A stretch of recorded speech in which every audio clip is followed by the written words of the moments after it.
Hi, Karen with you today. Thank you so much for joining me. I have a layout for ScrapFX Australia today. And today's layout features a lot of my favorite products from ScrapFX, although there is so many products I can't tell you, but these are my favorite. And I decided what I wanted to do for my layout today was a very much a mixed media background. There's not much else on this layout other than the mixed media background and some chipboard, which you'll see a little bit later that I feature as well. So as I go through, I will try and remember to tell you what products that I'm using.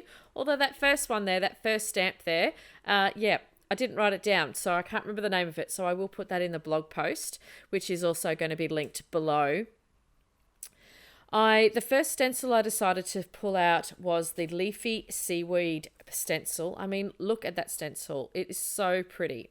So I have used Distress ink in Peacock Feathers, and I have moved that around the page using my ink blending tool, and I've made it a little bit darker at the top and faded things out as I went through that stencil.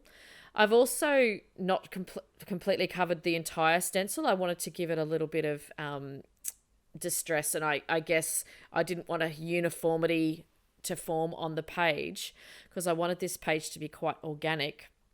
So I'm adding here to the page, use the stamp using the Ladders stamp. This stamp set comes in two, and there's two sizes. This is the smaller size of the two stamps. And I've put that down with archival ink because I'm thinking at some point I'll probably put some water on the page and I don't want that to run. But I really wanted that to be the anchor on the page as well. So this next stamp is the wrought iron stamp. Oh my goodness, that is absolutely one of my all-time favorite stamps. It is so beautiful. I have put on the Distress ink Wilted Violet and quite heavily at the top, and then I double stamped it on the bottom there on the right hand side. I'm really aiming for the mixed media to be dark and then down into the light colors towards the bottom of the page. And I'm really liking how that's starting to look and frame up some of the layers. That's one of the great things about stamping, is that you can put so many layers on the page. I will mention here that I did actually pre-gesso this before I turned my camera on. Just some clear gesso over the white cardstock, just in case I decided to use some water and to give it some structure.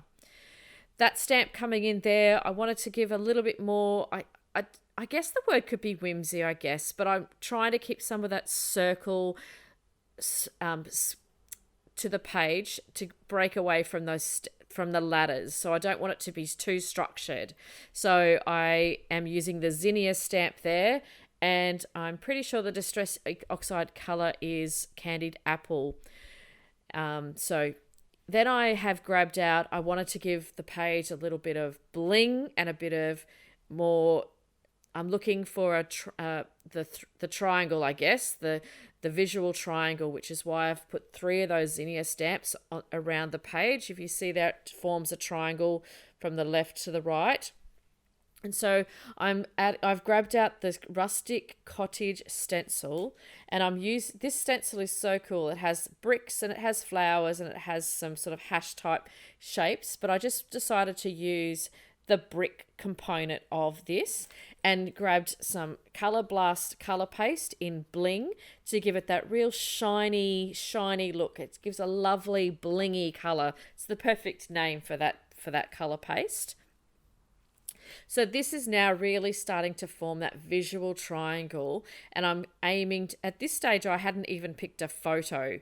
I often do that. I just wanted to sit here and create. But it was framing up in my mind that the photo would be in the middle of that triangle and probably would be a 6x4. Is that the normal size for a photo? Smack bang in the middle of that photo, of that layout. So I did try putting it on different angles and sides, but I still really liked having it on that right hand side of the page. The photo I ended up trying, I did edit all this out because, like I said, I didn't actually have a photo chosen before I started this layout. I went through so many photos from my stash, it was ridiculous. So I turned off my camera and then settled on a photo. So the photo I decided to go with today is a photo of my nephew. He has just turned 17. Oh my goodness, I can't believe it. I think I was feeling a bit nostalgic when I started looking through the photos, and I found the cutest photo of him when he was just a little boy. I don't know how many months old he was here, but that smile when you see a close-up, he's got a couple of front teeth, so it's so super cute. So I have matted the photo just with some white cardstock and then found some black cardstock scraps in my scrap box near my desk, and just I wanted to continue to give the photo a pop. It needed that backing of the black and the white. Well, that's how I felt anyway. I've also popped it up on some foam as well to give some dimension to the page. Just that fun foam stuff that you can buy from Suncorp if you're... no, Suncorp. Spotlight. Suncorp's a bank. What am I thinking? Then I grabbed out some chipboard just to give some dimension and some more whimsy on the page.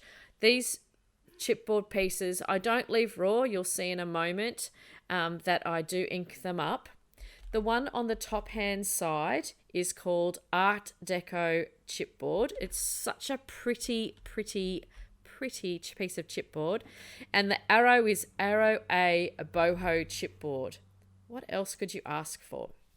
Just gorgeous. So I decided that they needed to be black as well to ground the page further. I did consider making them that bling color, but I think that would have just been a little bit too much. But I do want to make them a little bit sparkly. So I have just used standard black archival ink across the pieces. And then I have added, once I stuck those down, I thought, oh, I need a little bit more sparkle on the page. So I added some stickles. I have no idea what the color is. I've read the container and it doesn't seem to have it, although maybe my eyesight is just not good enough. It's a stickles anyway, which is just glitter gel. So it gave it a beautiful little bit of shimmer across that piece of chipboard.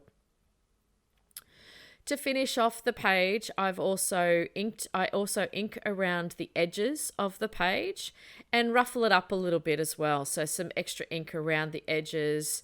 And then I come in and add some further splatters with black ink. Actually, to be correct, I did water down some black gesso. I find that's the best way to get black to be a splatter on any type of page. So I go in with that, and I go in with a little bit of white as well, just for that added little bit of pop. So coming up, you will see some close-ups. Please hop on along to the blog and where it shows and gives you links to where all the products are within the store. I have some close-ups, like I said, and I thank you so much for joining me today, and I hope you have a wonderful creative